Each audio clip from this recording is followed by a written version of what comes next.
আমি ভিজিয়ে রেখে দিয়েছিলাম, দেখুন কত বড় বড় হয়ে গেছে আর কত সুন্দর হয়েছে। আমি এটাকে 2-3 বার ভালো করে ধুয়ে নিয়েছি, কারণ নোংরা থাকে এতে, নোংরাগুলো যাতে পরিষ্কার হয়ে যায়।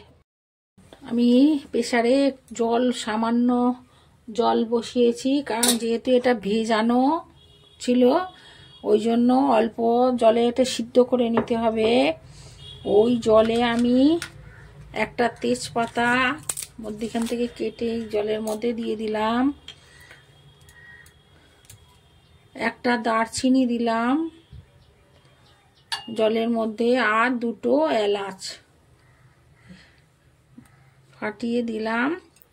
এইগুলো আমি পরে এগুলো তুলে নেব, কিন্তু এখন গন্ধের জন্য একটা সুন্দর সেন্ট আসবে জন্য এগুলো দিলাম। সেদ্ধ করা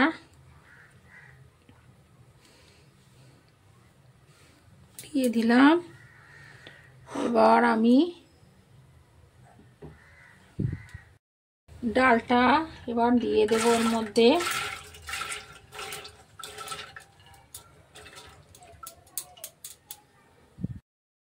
এর মধ্যে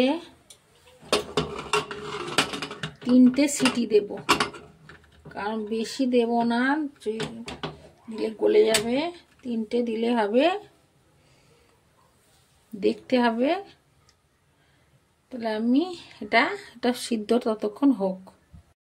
ডালটা আমার সিদ্ধ হয়ে গেছে, দেখুন কত সুন্দর সিদ্ধ হয়েছে, একদম গলে দেখুন কত সুন্দর সিদ্ধ হয়েছে। দেখুন 3টে সিটি দিয়েছি, আর ভিজিয়ে রেখে দিয়েছিলাম 4 ঘন্টা, এতে ভালো সিদ্ধ আমার হয়ে গেছে। এবার আমি এটা ঠান্ডা হয়ে গেছে, আমি এবার এটা মিক্সিতে বেটে নেব।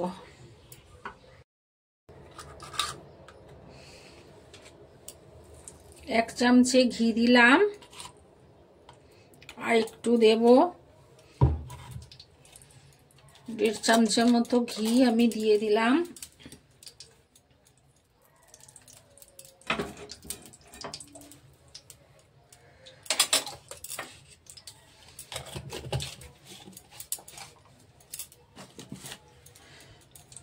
ঘিটা গরম হয়ে গেলে যে ডালটা সেদ্ধ করে রেখেছিলাম, সেদ্ধ করে এই যে বেটে রেখেছি, তার মধ্যে দিয়ে দেব।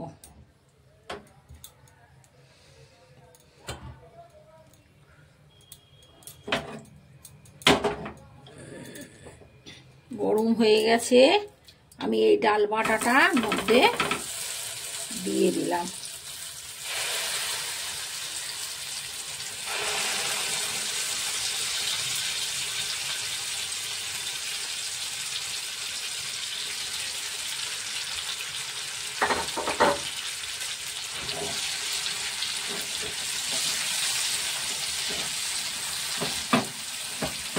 ঘিটা দিলে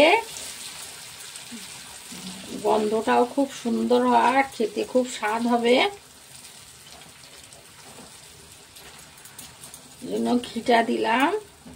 আপনারা যদি ঘি না থাকে বাড়িতে, সাদা তেল অল্প করে দিতে পারেন, কিন্তু ঘিটা দিলে জিনিসটা খেতে ভালো হয়, সুস্বাদু হয়।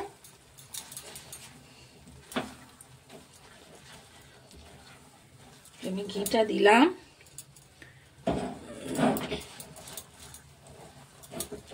এর মধ্যে আমি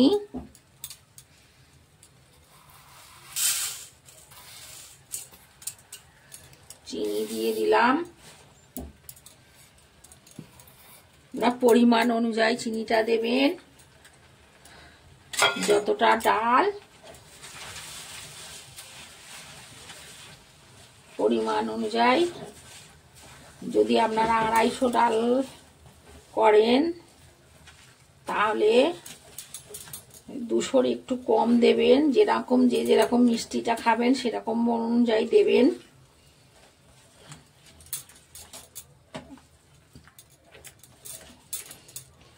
এটা নাড়তে হবে ভালো করে।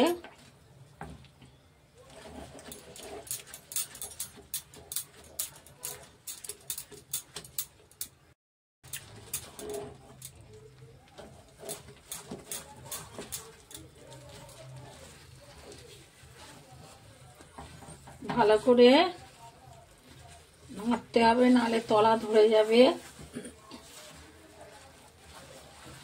সামান্য অল্প জল আছে।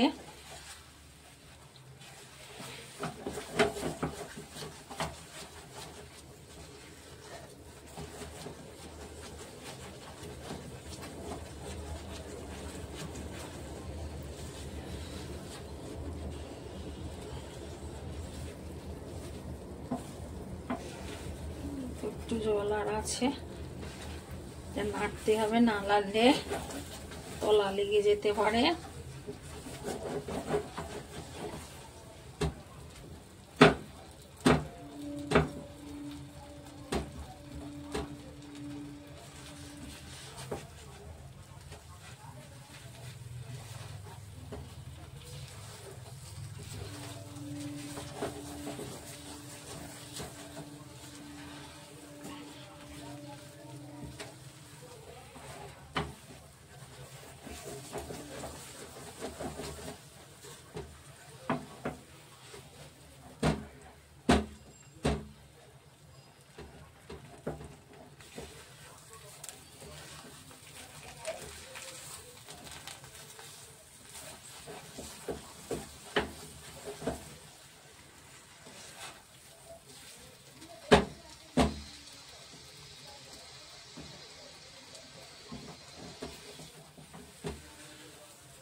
ভাবে আপনারা করুন বাড়িতে।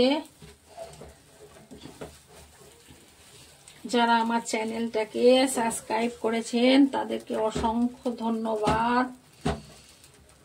যারা দেখছেন এখনো করেননি, আমার চ্যানেলটাকে সাবস্ক্রাইব করবেন বন্ধুরা।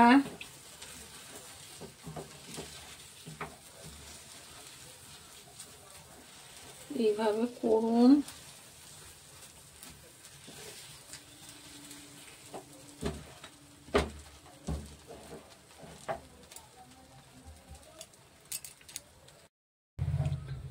যখন হয়ে আসবে তখন গ্যাসটা আপনারা মিডিয়াম করে দেবেন, না তো পুড়ে যাবে।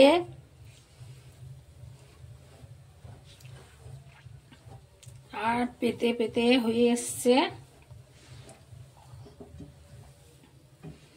জলটা ভালো করে মরিয়ে নিচ্ছি, যদি থাকে অল্প পরিমাণে জল, ওই জন্য।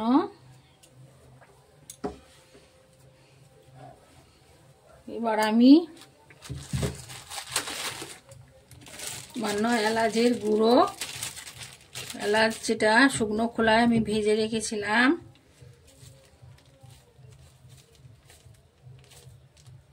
গুঁড়োটা দিয়ে দিচ্ছি। করে দিয়ে শেষে দিলাম, খুব সুন্দর একটা গন্ধ বেরোচ্ছে।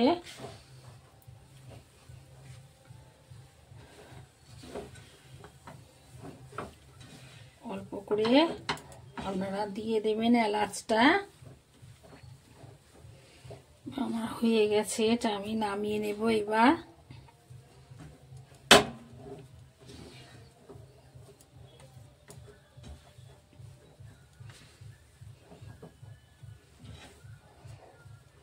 আমার পুরটা তৈরি হয়ে গেছে। এটা এই ছাঁচে আমি ডালের, ছোলার ডালের এই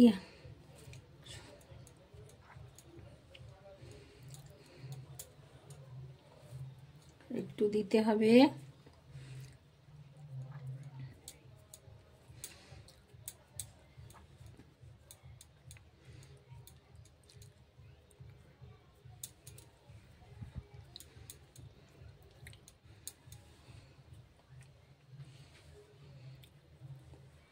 ভাবে করতে হবে ছাঁচে দিয়ে। সরস্বতী ঠাকুরকে আপনারা করে দিন। ছাঁচ কিনতে পাওয়া যায়,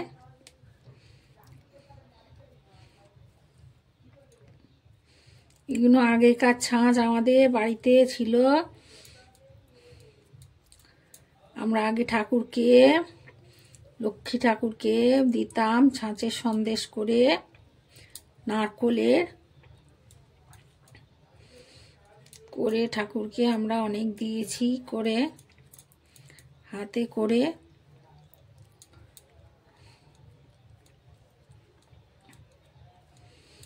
দেখুন, এটা একটু ঘি লাগিয়ে নেবেন আগে ছাঁচটা, তাহলেতে ভালো হবে। চারিদিক থেকে আস্তে আস্তে করে একটু চাপ দেবেন। এই দেখুন কত সুন্দর হয়েছে, দেখেছেন সন্দেশটা? দেখুন কত সুন্দর দেখতে হয়েছে। আর একটা ছাঁচে আমি করলাম, দেখুন আস্তে আস্তে চারিদিক থেকে চা দিয়ে দিয়ে খুলতে হবে। দেখুন কত সুন্দর দেখতে হয়েছে। ঘি দিয়ে রাখতে হবে। কত সুন্দর প্রত্যেকটা হচ্ছে। এরকম ভাবে আগে এখান থেকে ভাবে দিয়ে দিতে হবে, দিয়ে পাতলা করে আস্তে আস্তে করে চারিদিকে এরকম হাত দিয়ে টিপে টিপে চারিদিকে ছড়িয়ে দিতে হবে, যেন ছাঁচের বাইরে চলে না যায়, সেদিকেও লক্ষ্য রাখতে হবে, দেখতে হবে। এইভাবে আপনারা বাড়িতে করুন। নারকোল দিয়েও করতে পারেন, আর ডাল দিয়েও করুন, ছোলার ডাল দিয়েও মা সরস্বতীর কাছে দিন।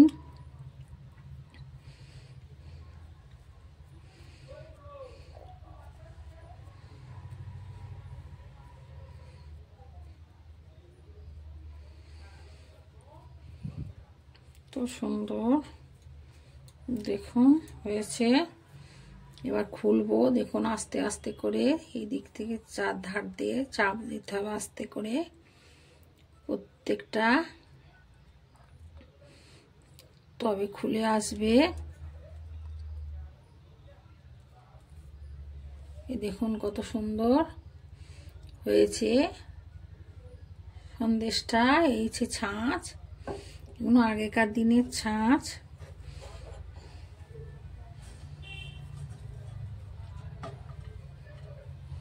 আমার শাশুড়ির আমলে এই ছাঁচ,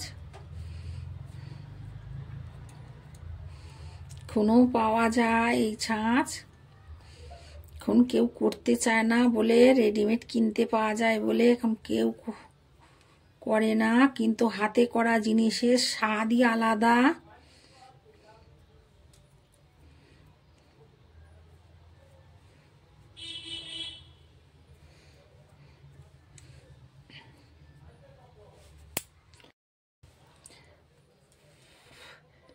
আস্তে করে ধার থেকে এরকম তুলতে হবে, হাত দিয়ে দিয়ে আলতো হাতে করতে হবে।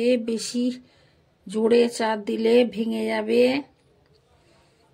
আস্তে করে চার ধার এরকম করে খুলতে হবে, দিয়ে এরকম করে এটা নাড়া দিয়ে দেখুন কত সুন্দর হয়েছে চাপাগুলো।